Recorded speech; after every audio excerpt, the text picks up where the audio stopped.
Good afternoon, everyone. Welcome to our 2023-24 Media Day. Appreciate you being here. A couple of housekeeping things before we get into the meat of it. We obviously open training camp on Wednesday with medicals and fitness testing. Thursday will be our first day on ice, both here and at the Ohio Health Ice House, and then it'll also be the first day for scheduled media. As for today's agenda, we will begin with John Davidson and Jarmo Kekalainen. I believe each have remarks they would like to make, and then we'll open it up to questions from you all. When they are finished, we will bring up our head coach, Pascal Vincent, who will also take your questions. And then we were done with the formal press conference portion of the day.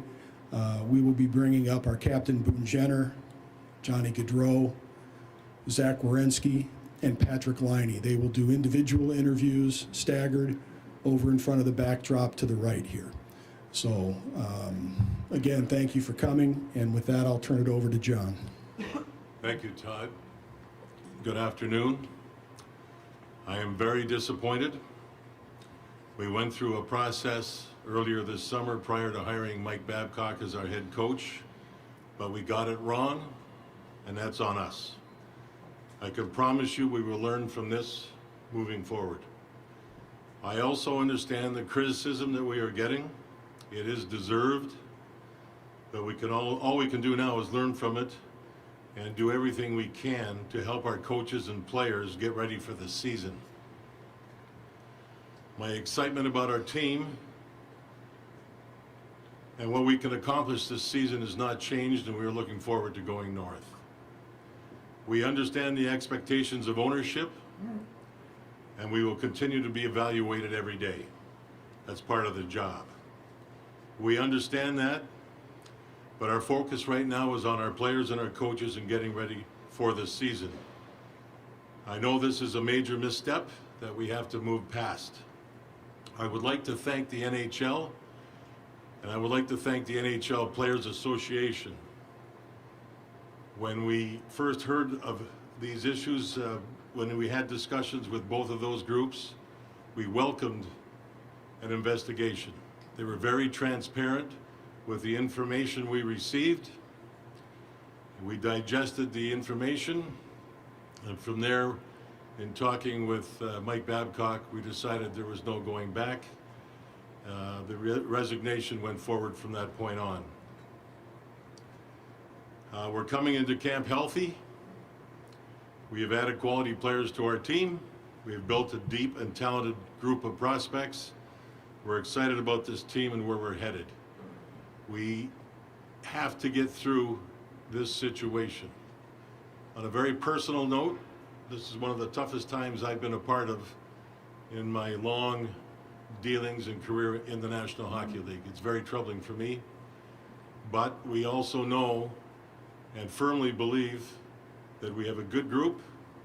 We care about our people, we care about our staff. We've learned a lot as a group. We've learned a lot to help us go forward, and I plan on going forward. Thank you.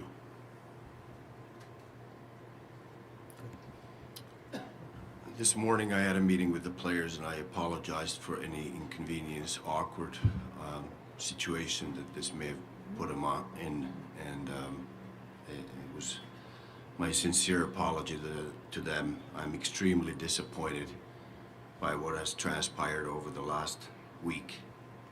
We understood the dynamics of hiring Mike before we did so, and understand the criticism now that it didn't work out the way we had planned.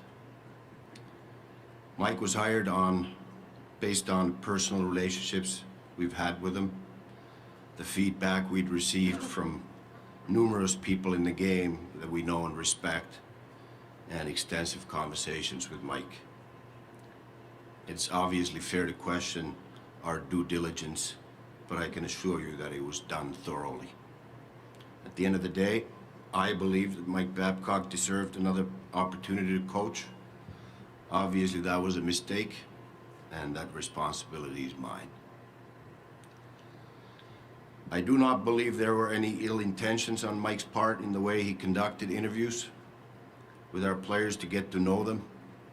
However, whether there was intent or not, some of our players weren't comfortable with his methods, and that was concerning.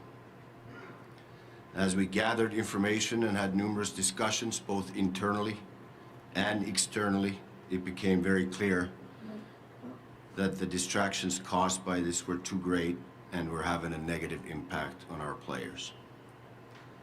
As a result, we came to a conclusion with everybody involved in the process that the best course of action was for Mike to step down and Pascal Vincent to take over as the head coach of Columbus Blue Jackets. Our organization's built on values that we take very seriously.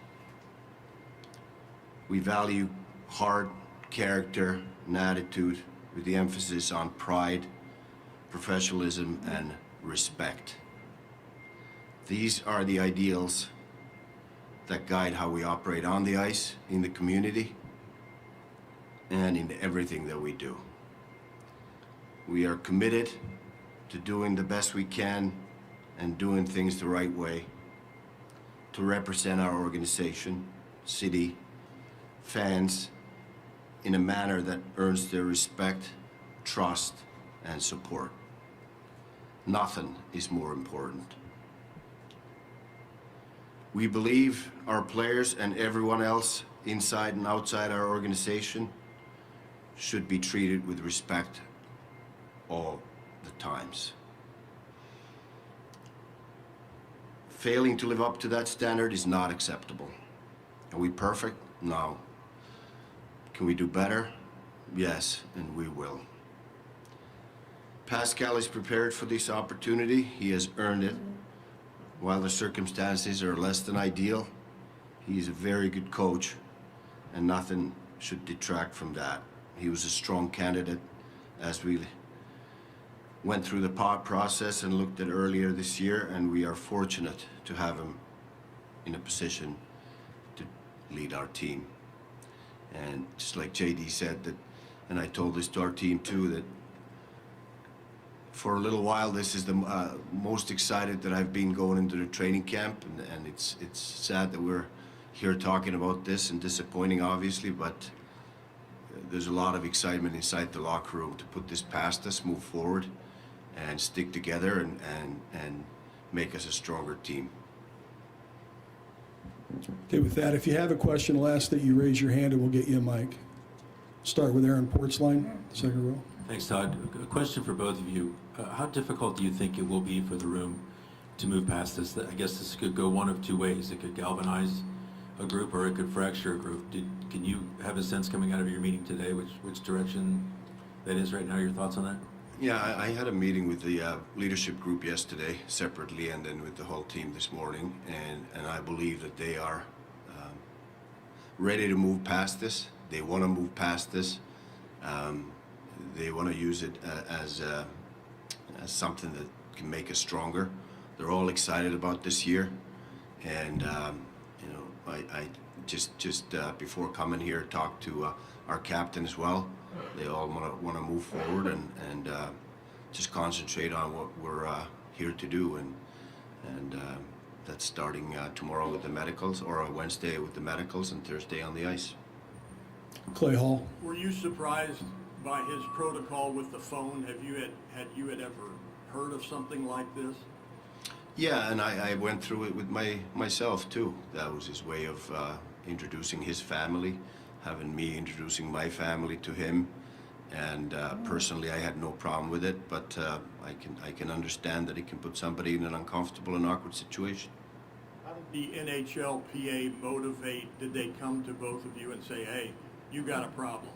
Oh, what happened was the PA came in, talked to their players privately, which is absolutely their right. They were in touch with Gary Bettman.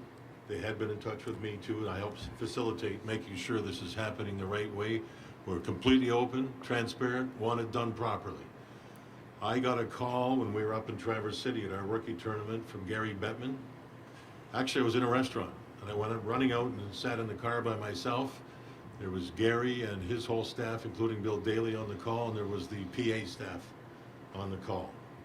And they filled me in with what had transpired through their investigation. And with that, I went to Yarmo and our group, Mike Priest, who represents our ownership, and we started the process of what we were going to do. We had to digest it, figure it out. And with that, Yarmo ended up meeting with Mike Babcock, and basically there was going to be no end to this. This is what we had to do, and the resignation process started at that point. That's the exact traffic. There's no way to resolve it, in other words. No way to resolve it, no. We felt it, this is gonna sound a little bit, he was a player, I was a player. We have to understand our players. And it wasn't going to work with our players. It just wasn't going to work, so we had to go forward. Go to Brian Hedger, center back. Either one of you can answer this one. Since this has come out, you've had multiple players, I believe 3 players, Zach Boone and Johnny Gaudreau come out and say they had no problem with the method. Yarmo, you just kind of mentioned it as well. So obviously somebody had a problem with this. Are you guys under the belief that it was more of a perception of how that was done, or was it done differently with different players, if I'm making myself clear? Well, I really don't know, because what happened with the PA and the players is their business. I do know that when the whole thing broke, Boone Jenner was very upset that it broke the way it did, and he put a statement out on his own. There's been some perception out there that we had something to do with this stuff. We didn't. Zero, zippo, nothing. And Boone maybe felt that nothing bothered him. It went swimmingly. Other players may have had different opinions, and obviously did. So that's how it works. And when you think of a hockey club with 23, 25 guys, everybody's a consideration. And with that being said, we made our decision and did what we did. One more follow-up on this. There are multiple reports out there of a young Blue Jackets player in a meeting with Babcock, and Mike Babcock is holding his phone for several minutes, maybe up to 10 minutes. Do you feel like that is appropriate, I guess, in that setting? I don't feel it would be appropriate, but I don't know what happened. We've never been told that. I have no idea. Next, we'll go to Whitney in the front row. Yarmo, you mentioned you apologize for any awkwardness or anything that the players may feel. Is there any concern, and this is, I guess, for both of you, how maybe this was reported, like whichever younger players felt uncomfortable that it didn't maybe go through, like they didn't go to Boone, or maybe they didn't come to you guys. You guys have more information than we do, but is there any concern with that communication? Yeah, over the years, I've been here now for 10 years, and I've had numerous players come to me with some of the problems they may have on the ice, off the ice, with their families, different things. It's a complex relationship with the management and the player. It isn't always comfortable for them to come to me with their problems. We may be in the middle of a contract negotiation or something, and then they don't want to let me know that they're having problems. I'm just making it up, but that's one thing I mentioned to the team too, that I want to keep building a relationship with the players, that they can trust us and always come to us in any situation, how difficult it may be, and trust us that we always have their best interest in heart, and we'll help them no matter what it is. And I have that relationship with many of the players that I've worked with in the past that are not playing anymore. And I have a few of them on our staff, actually. I take pride in that. I worked in scouting and drafting and developing those players, so I felt that relationship was always important, and not just to care about the player and the athlete, but the person as well. But it is a complex situation. It is not as simple for the players to always be honest about how they're feeling or what's going on in their lives, and show, I guess, vulnerability to us that are in this position to decide about their future in hockey, and that makes it difficult. And JD, you mentioned that you were both players. You have a very young core with this team.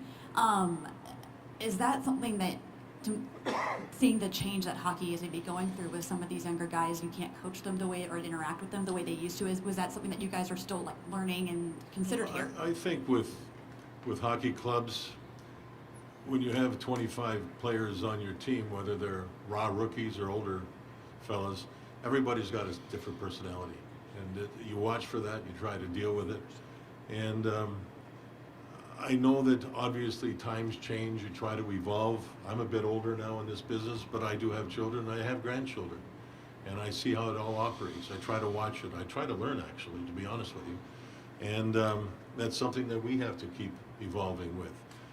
Whether it's our training staff and how they deal with the young players with injuries, it's the coaches and how they deal with them. It's everything. We're responsible with learning that part of it. We're responsible with the evolution of the young player of today, which is different than back when I played, obviously.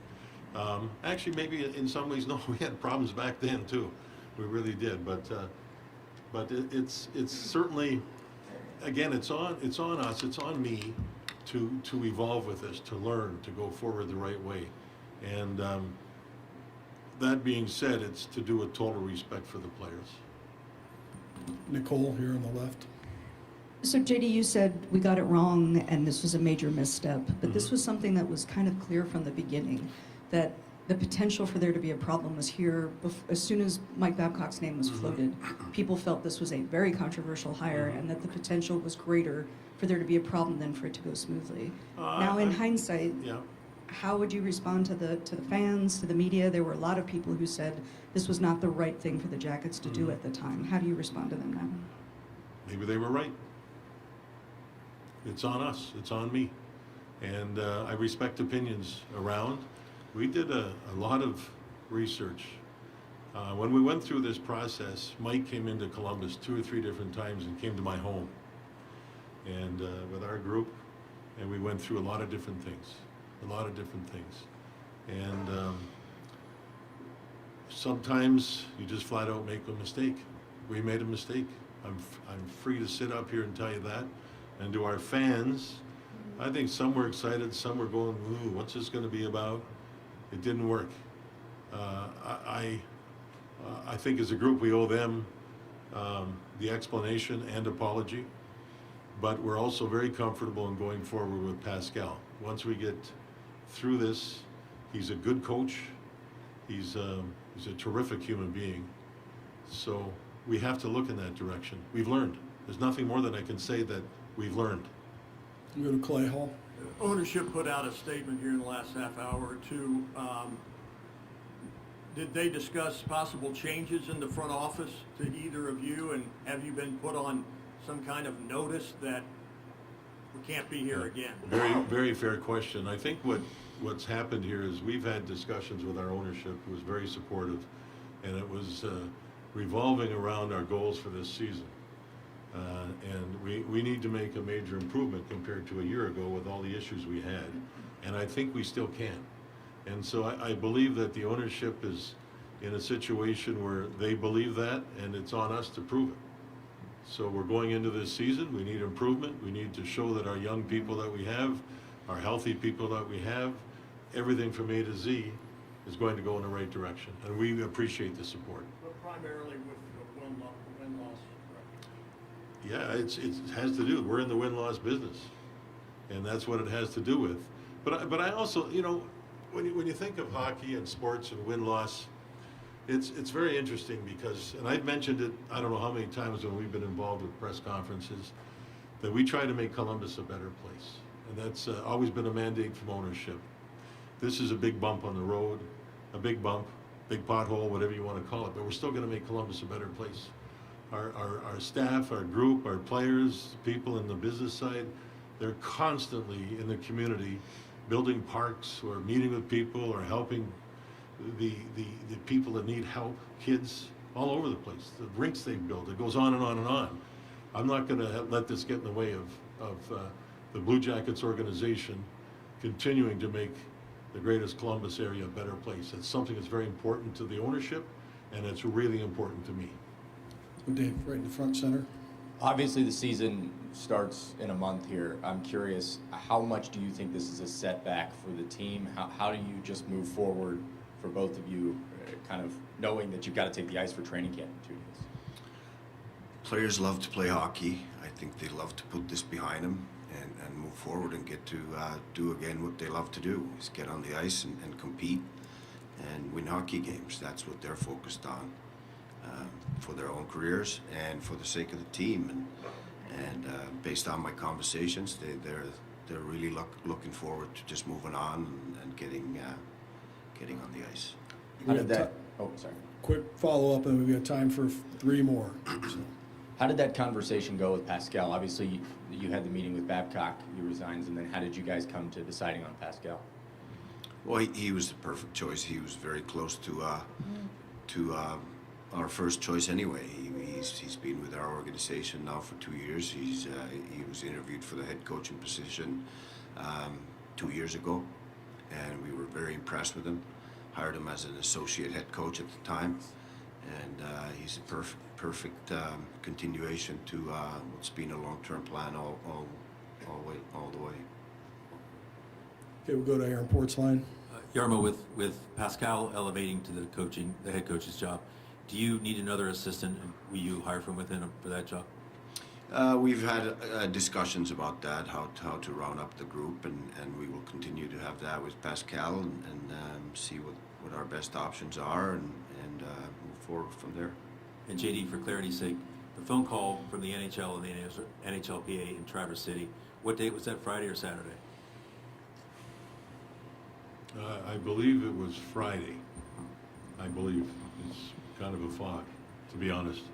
I believe it was Friday. And we immediately met with our group and with our ownership through Mike Priest, and we got heavily into discussions. Even though we had discussions prior, just because it was bubbling, but you've got to wait for the investigation to finalize, and those people did a good job with this. They did a good job in helping us.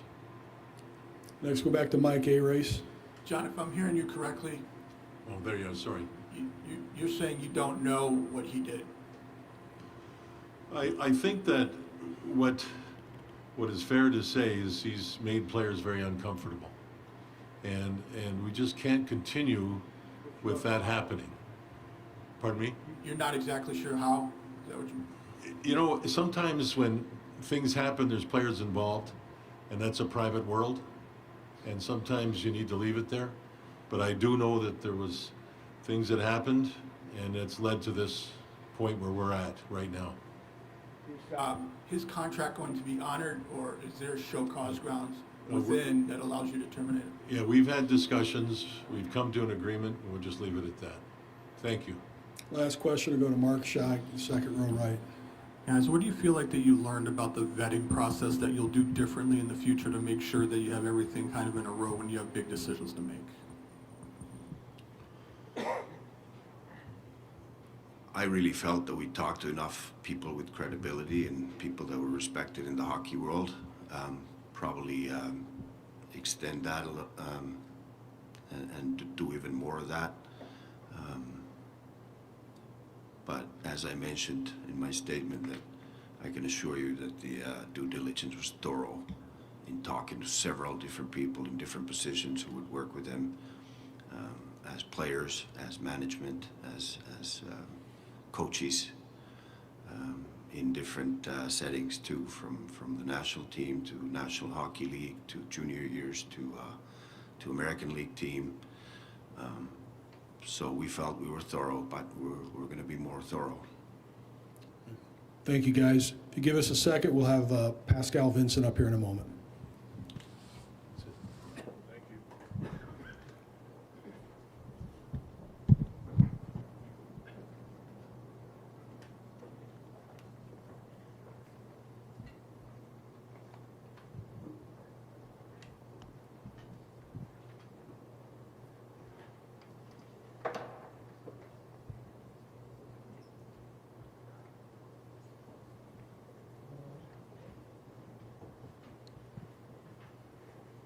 And I think Pascal has a couple of comments he'd like to make, and then we'll open it up to your questions. And again, just raise your hand. And since Pascal's probably new to some of you, I'll just let you introduce yourselves.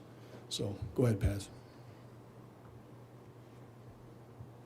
Well, Hello, everyone. First of all, I'd like to thank the McConnells, the ownership group, Mr. Priest, JD, Yarmo, for this opportunity.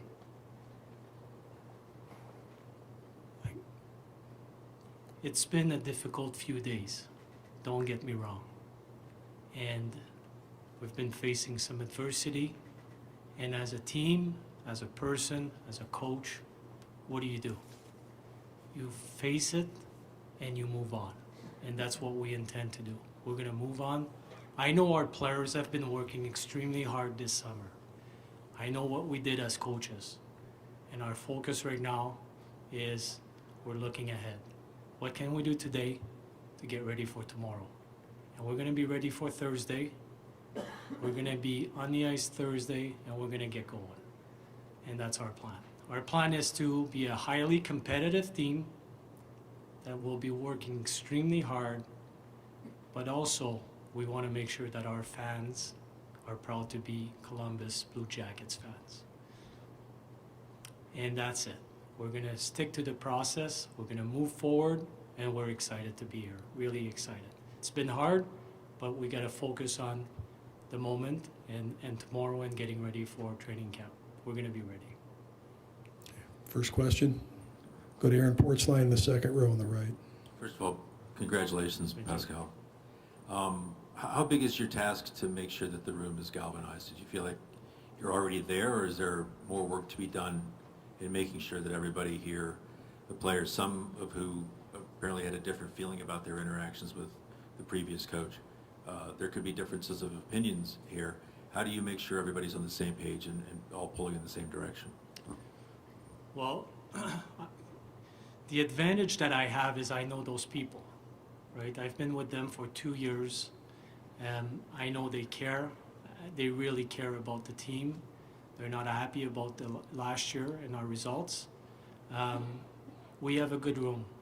We really do. And the team concept is not an issue whatsoever. They really care about that team. So to me, that's not an issue at all. Go back, Brian Hedger. Over here.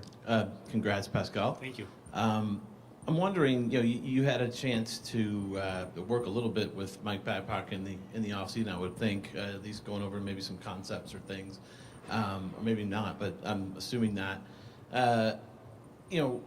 What was your experience, I guess, like here? Did you guys, as a coaching staff, kind of know how Mike was going about these interviews with players? As far as Listen, I can only speak to you about my interactions with Mike, and I'm going to leave it at that.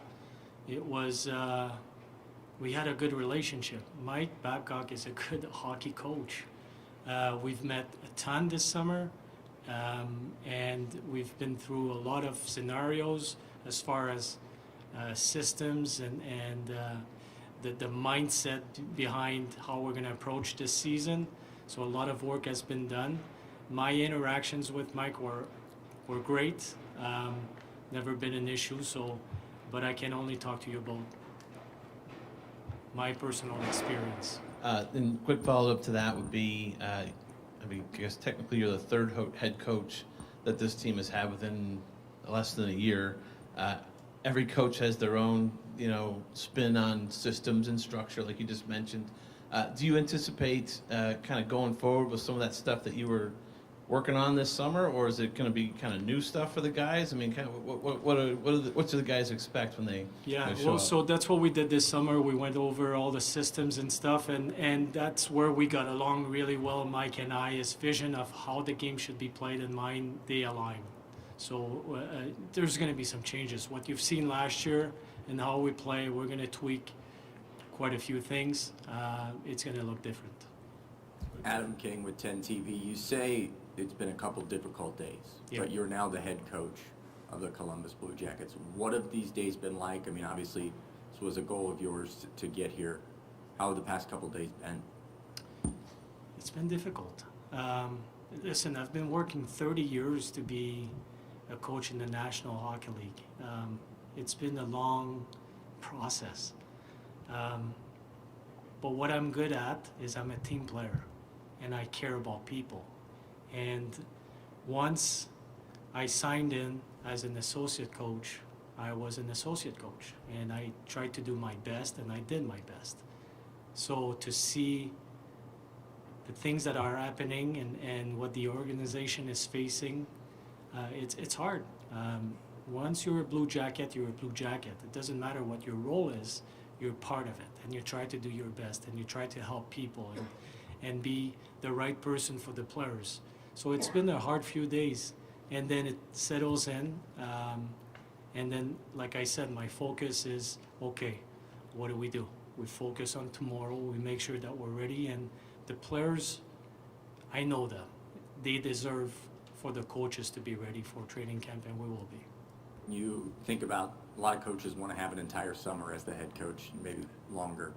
How much of a setback do you think you have knowing you have 1 month to get this team on the ice? Well, ready we've to go? been working hard all summer. We're ready. Like, we're gonna tweak a few things, but a lot of things that we've done all summer as a coaching group, we're gonna keep. So it's the transition is gonna be seamless. Whitney, go ahead. Whitney Harding, NBC4. Pascal, congratulations. Thank you. For those who don't know you, what kind of a head coach can the fifth line expect from you? I'm highly competitive. That's one thing, but I know that the process is that's what's gonna bring wins at the end of the day. So I'm really focused on the process, but in a simple way. Let's put it this way. If they work hard, or the players work hard, that's gonna be easy for them. If they don't, then we'll have some chats. But we're gonna be working hard, we're gonna be fast, we're gonna be structured, we're gonna be disciplined, and then we'll deal with the issues one by one, and we're gonna stay in the moment. That's my approach. You've mentioned that you know these guys. Yeah. It sounds like a lot of this has just been a question of communication, understanding. How are you going to keep that communication open? Maybe make it more open than what it was before. Make it so players feel good about coming to you if they have issues or things like that. Yeah, well, it's our job to make sure they feel comfortable in order to do that. But we have that connection with the players, and I'm talking like we have a lot of people that are supporting us, and the coaching staff, and Steve McCarthy and Jared Bull and all those guys. They have really good relationships with the players. I do as well, and so it's I think is the one thing that we need to do is we have a plan. We're going to agree on a plan, and we're going to evaluate the players on those concepts and keep the door open. I mean, it's an open door policy. I've always worked that way. We have good conversations. Sometimes they're hard conversations. They need to happen, but if the player knows that you have his best interest at heart, I think it opens up a lot of, the gray area disappears. We know we care. They know we care about them. We're gonna keep the door open as we always did, and we're just gonna be honest with them. Listen, I have no secret plays in my game. Like, I have no secret plays.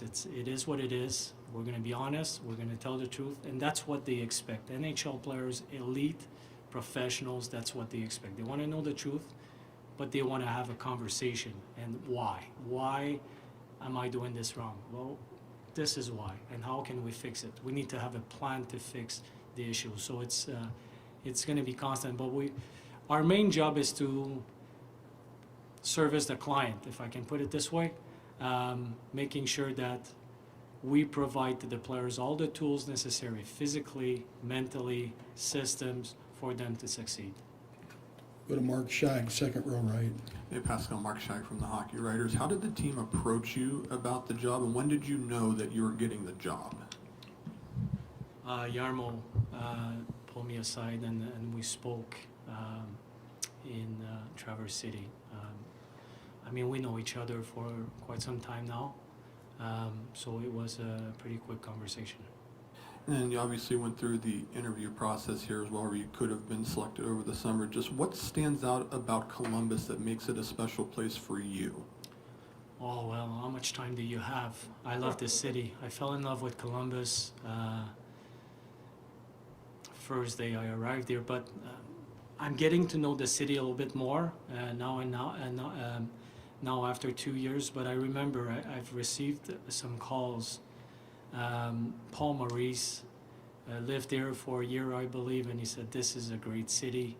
I've had lots of people that know about the city told me this is a great city, but until you experience it yourself, you don't know. This is a great city. I was amazed by the fans last year showing up. They care about their team. I think the facility is great. As a coach, having the 2 rinks in the same building makes a huge difference. Everything about it is, for me, is fantastic. The location of the city compared to the other teams. My family in Montreal, my parents, not too far. I mean, this is a great city, and that's one thing that we intend to do. I mean, we want to put Columbus on the map a little bit more, making sure that we're recognized, because the market of Columbus is amazing. I truly believe that. Go to Nicole Kraft, second row left. Hi, congratulations. Thank you. I'm Nicole Kraft with the Associated Press. JD and Yarmo both said they learned a lot from this, and I'm curious what you learned from this experience that you've now gone through to get to this point. Well, things change quick, and what I've learned is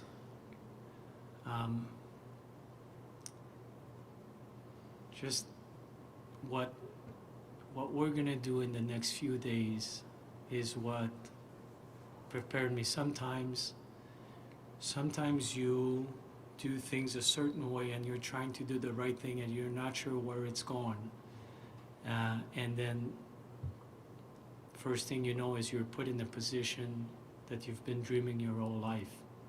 And what I've learned is, if you do the things the proper way and you do it for the right reason, with the right intentions,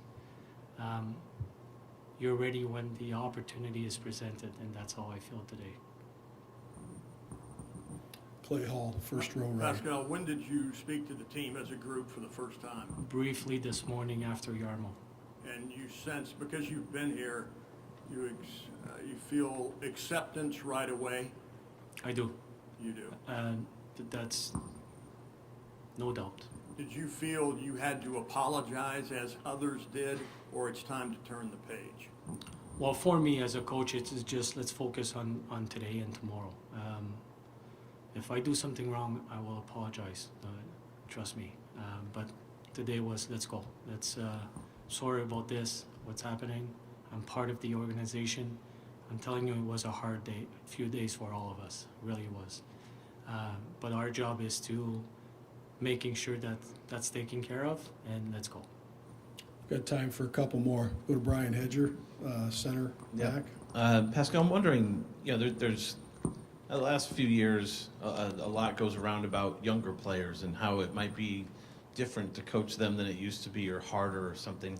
I know you have an extensive history of coaching with younger players at the junior level in AHL, trying to help them I'm wondering how important you think that will be, and how much you can lean on that with what's probably going to be another younger team. I know that's the perception, but I don't think it's necessarily, and I appreciate the question. What I do is I try to get to know the people I work with. And whether you're 18 years old or 30 years old, you're an individual with different needs and a different perception and a different brain. So I'm trying to understand how they function and adjust according to them, and try to be the best coach for them. Because I think leadership, it's all about empowering people. And how do you do that is you get to know them, what they're good at, and push that forward. I don't care about age, to be honest with you. Yes, we do have younger players. If you're a hockey player, you're a hockey player. And some guys mature later in their life, and some guys mature earlier in their hockey life. It's all different. But I think being able to understand first, make a plan, execute the plan, reevaluate the plan, and it's like a circle. And that's what I do. That's what we're going to do with our players, making sure that we have the right plan for the players, but it starts with a good understanding of who they are. Yeah, we have some younger players, but they're good players. Our organization did an amazing job at drafting a lot of good players. So the future is really exciting for the Blue Jackets. I truly believe that. And that's why this opportunity is also so exciting. Not only I love the city of Columbus, my family and I, but the team and the people, and I'm a lucky man. I've been lucky my whole life. I've met tremendous people, and I'm still in that position. I'm going to be able to work with the people I really enjoy and truly have a lot of faith in and confidence in, and people that are doing it for the right reasons. Okay, last one, we'll go to Kobe Meyer, center. Thanks, Pascal. Congratulations. Thank you. You talk about the process, and you said it brings wins. Around here, there's been a lot of losing. So how do you stick with the process and, you know, convince the fans who show up when the team is in last place? How do you convince them to continue sticking with the process even if the wins don't come right away? I like it. I do. I've had that conversation. Jared Bull lives here. He's lived there. He's played for the team. He wore the Blue Jacket jersey. He's bleeding Blue Jacket. You know what I mean? Like he's a Blue Jacket. And we talked about the fans, and we were saying how amazed we were with people supporting our team in the fifth line. And I know our marketing people, they're doing an amazing job, kinds of stuff going on. But what we realized is if this team works hard and compete, they will support us. And that's what we need to do. We need to compete. There's no other way to win hockey games anyway. If you don't have that, you don't have anything. So we're going to compete. We're going to be, and they're going to see it. I mean, words are cheap. I get it. But when they see us out there, they'll see it. We're going to compete. We're going to work hard. We're going to be structured. And they'll see that the team is improving. The goal is to win as many hockey games as possible to make the playoffs. And from there, who knows what's going to happen. So that's what we're going to try to do. There's nothing I can say today that can convince anyone. I want them to come here and watch us. That's how we're going to convince them. Great. Thanks, Pazzi. Thank you, everybody. Again, give us a couple minutes and we'll set up with Boone right over here. Thanks very much.